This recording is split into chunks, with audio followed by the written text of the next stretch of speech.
Саламатсызбы? Регионда Абалким автордук программасы. Кыргызстанда кезектеги оппозициялык кыймыл түптөлгөнү жарыяланды. Анын курамындагы барыбыз көрдүк. Баягы эле белгилүү митингчилер, баягы эле адам укугу, сөз эркиндиги деген уран астында батыштагы кожоюндарына кызмат көрсөтүп жүргөн, океандын ары жагындагы саясий күчтөрдүн кол балдарынын тобу чогулган кыймыл экенин түшүндүк. Өзү негизи азыр батыштын Кыргызстандагы кол балдары негизинен Украина менен алек. Булардын баары азыр Россияны жамандап, Украинаны мактап, Украин элине күйүп-бышып жаткан чагы. Америкадагы акылы кирди чыкты болуп карып калган бир абышканы өздөрүнүн атасындай сүйүп, ошонун сызган сызыгы менен басып жүргөн бул кишилер үчүн Кыргызстандын кызыкчылыгы, кыргыз элинин тагдыры, улуттук баалуулуктары, туура нукта өнүгүп өсүшү бир тыйынга кымбат десек ашыкчалык кылбас. Булар баягы кадимки акча төлөп тойго чакырылган ансамбль, өнөр адамдары сыяктуу. Болгону өнөр адамдары тойду же майрамды шанга бөлөп элдин маанайын көтөрсө, булар тетрисинче. Мисалы, уулуңуздун тоюна ансамбль чакырсаңыз, аларга өзүңүзгө жаккан ырыңызды буйртма бересиз. Ырчылар ал ырды аткарып берет. Сиз ан үчүн акча төлөп, ыраазычылык билдиресиз. Дал ошондой эле бул батыштын Кыргызстандагы кызматчылары дагы өздөрүнүн кожоюндарына кызмат көрсөтүп, акчасын алып, тирилигин өткөрүшөт. Мисалы, булардын кожоюну Украина тууралуу мындай ырды ырдагыла деп буйртма берет. Булар дароо өздөрүнүн тобу менен чыга калып, ошол ырды хору менен ырдап башташат. Бул кызмат көрсөтүүчү топтун деле өздөрүнүн ич ара ким кайсыл кызматты аткарышын бөлүштүрүп алышкан. Ансамбльда деле бири гитара чертсе, бири синтезатор менен коштойт, бири тамадалык кылат, бири ырдайт, бири барабан согот, бири дизайнер болуп көркөм жагын карайт, бири мунун баарын сүрөт видеого тартып, монтаждап чыгарып берет эмеспи. Мисалы, өткөндө булардын тобундагы бир кишиге тротуарга жатып, ары бери оонап бересин деген ролду мыкты аткарганын бүт дүйнө жүзү көрдү. Албетте, мындай кызматтар үчүн жөн эле плакат көтөрүп тургандан көрө жакшыраак акча төлөнүп, алкыш айтылып, өздөрүнүн арасында мындайча айтканда авторитет болушат. Байкасаңыз, булардын баары азыр Украина темасы менен иш алып барып жаткан учуру. Булардын телеканалдары, булардын радиолору, сайттары, эркин журнализмин деп атап алган кол балдары бүт баары батыштын Россия агрессор, Украина байкуш, батыш тим эле укмуш деген пропаганда менен алек. Буларды дагы туура түшүнүү керек.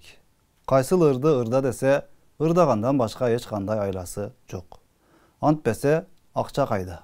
Антпесе булардын батышка кереги канча? Кызыгы, батыштын пропагандасы менен жан багып жүргөн бул Кыргызстандагы жалданма кишилер буларга кайша айткан же булардын ырын ырдабай жаткан Кыргызстандагы жеке телеканалдарды же мамлекеттик телеканалдарды кожоюндарына же мамлекетке кызмат кылат деп жерип, айдакы итке салыштыргандан дагы уялышпайт. Кызык бир жагдай. Сен батыштагы кожоюндарыңдын Кыргызстандагы айдакы ити экениңди неге айтпайсың? Күзгүгө жакшылап карап көрсөң, өзүңдүн накта айдакы ит экениңди көрөсүң. Көрбөй жаткан болсоң, демек сен бир байкуш зомби, акча үчүн акылыңды урдаткан бир маңкурт экениңди далилдеп турган болосуң. Ит болсоң дагы, кыргыздын ити болсоң кана. Андыктан 4-5 китеп окуп алып, батыштагы шеф-инструкторлорум өткөргөн 4-5 семинарга катышып, ошолордун тапшырмасын аткаруу үчүн керектүү болгон ыкмаларды үйрөткөнүн үйрөнүп алып, өзүңдү баа жеткис акылман деп эсептеп алба. Бир туруп аскердик багытта эксперт боло калып, бир туруп экономикалык багытта эксперт боло калып, бир туруп дүйнөлүк саясат боюнча жеткен акылманмын деп өзүңдү өзүң алдаба. Менин гана айтканым туура болот, менин гана сөзүм сөз деген түшүнүк менен элдин ою менен ойношпо. Анткени Кыргызстан деген мамлекетке, кыргыз элине өзүңдүн эбегейсиз чоң зыяныңды тийгизип коюшуң мүмкүндүгүн унутпа.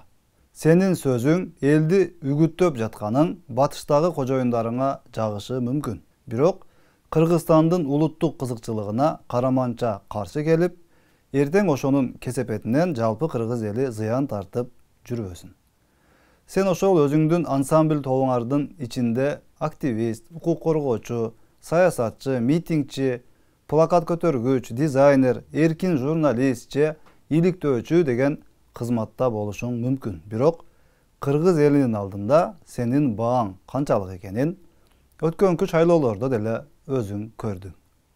Андыктан кыргыз элинин атынан сүйлөп, Украина андай, Россия мындай деген ырыңа жалпы кыргыз журтун аралаштырба. Анткени жалпы кыргыз эли сенин кожоюнуңа же сага жаккандай ойлонууга, сага жаккандай сүйлөөгө же сен айткандай болууга милдеттүү эмес. Эң эле жөнөкөй мисал. Мисалы, сага кыз-текелер аябай жагып, ошолорду сүйүп, колдоп, коргоп, көчөгө жетелеп алып чыгып реклама кылып жаткан болсоң, неге жалпы кыргыз эли сендей болушу керек экен? Дал ушундай эле Россия Украина маселесинде деле, тышкы же ички саясат маселесинде деле, коопсуздук же башка темаларда деле так ушундай. Сенин ансамбль тобуң айткандай болбойт. Анткени кыргыз эли, кыргыз менталитети ушундай. Оппозициялык кыймылдын мүчөлөрүн карап отуруп, жумшак кылып айтканда күлкүң гана келет. Ошол баягы эле темселеп көчөдө гейлердин укугун коргоп жүргөндөр, баягы эле кезинде бийликте отуруп колунан дагы жумшак кылып айтканда эч нерсе келбеген, бийликтен кеткенден бери кайра бийликке келе албай жүргөн кишилер. Же шайлоого катышып кыйратып добуш ала албаса, же саясатчы болуп бир кадыр барк таба албаган болсо, же укук коргоочу болуп элге укмуш пайдасы тийип кадыр баркын көтөрө албаса, же саясатчы болуп бир элге күйүп реалдуу бир жардамын бере албаса. Булардын кыргыз элине кылганы эмне болду эле? Кече эле 2010 жылы Кыргызстандын түштүгүндөгү кандуу июн окуясы, Бакиевден калган банктардагы акчалардын уурдалышы, мамлекеттик аяктагы бир болбогон парламенттик башкаруу кылабыз деп башаламандык чыгарып, бар жокту талкалап жок кылганыбы? Же баш мыйзамды өзгөртөбүз десе дагы плакат көтөрүп чуркап чыгып алганы, коррупционерлерди камайбыз десе дагы плакат көтөрүп көчөгө чуркап чыгып алганы, наркоманды кармап камайбыз десе дагы плакат көтөрүп чыгып алып, кыскасы булардын баасын кыргыз эли өзү жакшы билет. Оппозиция болгону жакшы, бирок оппозицияга дагы мындай татыктуу, абийирлүү, сөзүнүн күчү бар, эл ичинде жүзү жарык, бирөө жарым сыйлай турган адамдар оппозиция болсо болмокта. Эми булардын эмне дээрин кыргыз эли жаттап деле болду да. Сөз эркиндиги дейт, адам укугу дейт, конструктивдүү диалог болушу керек, парламенттик башкаруу болушу керек, күчтүү жарандык коом болушу керек дейт болду. Башка эч нерсе сунуштай да, жасай да алышпайт. Муну буга чейинки тарых өзү көрсөткөн эмеспи. Болгону элди дүрбөтүп, бийликке каршы тукуруп, акырындап башты айлантып отуруп, анан катарына башка саясатчыларды кошуп туруп, провокация кылып, революция кылышы мүмкүн. Анан кайра баягыдай эле 2010 жылдагыдай кылып, бар жокту тоноп, ташып, долларлык миллиардерлерге айланып, жыргап жашаш керек. Кыргыз эли баягыдай болуп, эч нерседен жок калып, мамлекет 50-100 жылга артка кетиши керек. Мындан башка эч кандай максаттары жок экенин эл журт билип болгону качан. Президент Садыр Жапаров башындагы бийлик болсо, албетте, элдин баары көрүп тургандай, кыргыз армиясын күчтөндүрүү, коргонуу жөндөмдүүлүгүн жакшыртуу, мамлекеттик кызматкерлердин айлык маянасын көтөрүү, мектеп куруу, билим берүү, медицина, салык системаларын жакшыртуу, экономиканы жөнгө салуу менен алектенип жүрүшөт. Кыргыз темир жолу Кыргызстандын акчасына Кыргызстандын куруучулары менен балыкчы Кочкор Каракече темир жолунун курулушун баштады. Дыйкандарга арзан насыя берип, бутуна туруп кетишине шарт түзүү иштери да активдүү жүрүүдө. Армияга болсо акыркы үлгүдөгү курал жарактар, аскердик техникалар сатып алынып, масштабдуу машыгуулар өтүп жатканын көрүп турабыз. Коррупцияга каршы күрөшүү, уюшкан кылмыштуулукка каршы күрөшүү иштери да активдүү уланып жатат. Региондорду өнүктүрүү, айрыкча буга чейин дээрлик көңүл бурулбай келген Баткен жергесине өзгөчө маани берилип, тез арада аймактарды өнүктүрүү иш-чаралары жүрүүдө. Албетте, бүт маселенин баарын бир заматта чечип, Кыргызстанды гүлдөтүп салуу такыр мүмкүн эмес. Анын үстүнө президент Жапаров менен УКМК башчысы Ташиев гана болгон күчүн жумшап иштеши керек, калганыбыз теле көрүүчүгө окшоп сырттан карап олтура беребиз десек, анда албетте ийгиликтин жаралышы ого бетер кыйындайт эмеспи?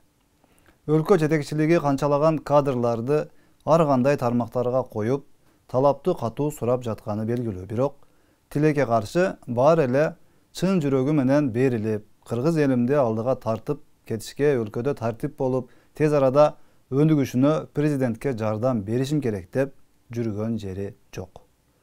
Муну эли журттун баары көрүп, билип, баамдап эле турат. Баягы эле өзүнүн ачкөздүгүнүн, акчага суктугунан арыла албай, өз чөнтөгүнө, өз кызыкчылыгы үчүн гана кызматта отургандар да жетиштүү. Мындай арам тамакка көнүп, кыргыз элине жана өлкө жетекчилигине чыккынчылык кылып жаткандардын жазасын албетте Кудайым бул дүйнөдө дагы, акыретте дагы берери талашсыз. Бүгүн аны бийлик байкабай калып жаткан болсо, эртең албетте байкап жазага тартат эмеспи? Эртели кеч ар бир адам өз колу менен кылганы үчүн сөзсүз түрдө жооп берерин унутпасак болгону. Президент Жапаров же УКМК башчысы Ташиевдин алдында куйругун түйүп, тим эле периштедей болуп көрүнүп, алар жок жерде тымызын элге чыккынчылык кылып, жемкорлук кылып жаткандардын да жооп берер күнү, сааты алыс эместигине ишенебиз. Орозо айында жараткан Аллах Таалам кармаган орозолорду, жакшы тилек баталардын баарын кабыл кылсын. Өлкөбүздө жана дүйнөдө тынчтык болсун. Саламатта калыңыз.